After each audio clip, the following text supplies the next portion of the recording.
আজ আমার মনটা খুবই খারাপ। আজ আমার ছেলে শারীরিকভাবে খুবই অসুস্থ, ওকে হসপিটালে অ্যাডমিট করতে হয়েছে। মা হয়ে এর থেকে আর কষ্টের কি হতে পারে, তাই ভাবলাম ছেলের জন্য আজকে নিজের হাতে কিছু হালকা পাতলা ঝোল বানিয়ে নিয়ে যাব। সেজন্য বাজার থেকে আজকে চারা কাতলা মাছ, থানকুনি পাতা, পেঁপে, আলু, কাঁচকলা কিনে নিয়ে আসলাম। আজকে ছেলের জন্য বানাবো পেঁপে, কাঁচকলা, আলু, থানকুনি পাতা দিয়ে কাতলা মাছের ঝোল। প্রথমে থানকুনি পাতাগুলোকে ভালো করে ধুয়ে নিয়েছি, নিয়ে একটা পাত্রের মধ্যে রেখে দিয়েছি। এদিকে কাঁচকলাগুলোকে দুটো করে খোসা না ছাড়িয়ে জলের মধ্যে ভিজিয়ে দিলাম, যাতে করে আঠাগুলো ধুয়ে যায়। এবার একটা পেঁপে নিয়েছি, পেঁপেটাকে ভালো করে খোসা ছাড়িয়ে নিচ্ছি। একটু বেশি করে খোসা ছাড়াচ্ছি যাতে করে সবুজগুলো না থাকে। সবুজগুলো থাকলে জানো তো একটু তিতকুটে লাগে।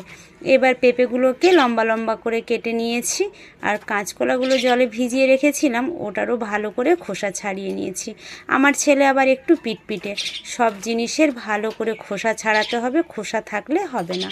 সেজন্য আমি খোসাটাকে ছাড়িয়ে নিয়েছি।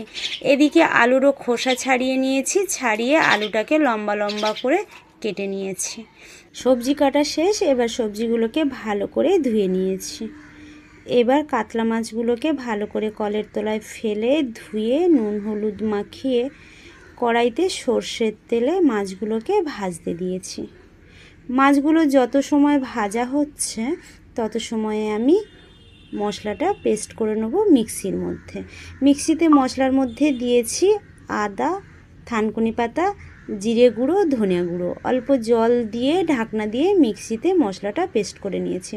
মাছ ভেজে তুলে নিয়েছি।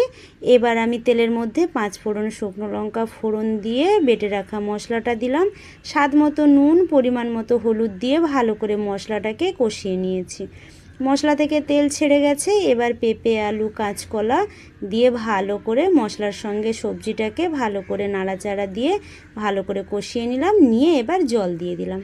ফুটে উঠলেই ভেজে রাখা মাছগুলো দিয়ে আবার একটু ফুটিয়ে নামিয়ে নিলাম। প্লেটের মধ্যে নিয়ে নিয়েছি সাদা ভাত, বাটি নিয়েছি কাতলা মাছের লেজা, আর নিয়েছি ঝোল আলু আর পেঁপে, কাঁচকলা। এটা বাড়িতে এখন মেয়ের জন্য খাবারটা মেয়েকে খাইয়ে দিচ্ছি। এবার ছেলের জন্য খাবার নিয়ে যাব। ছেলের খাবারটা তো আমি তোমাদের দেখাতে পারবো না, কারণ হসপিটালের মধ্যে তো ওরকমভাবে ভিডিও করা যায় না।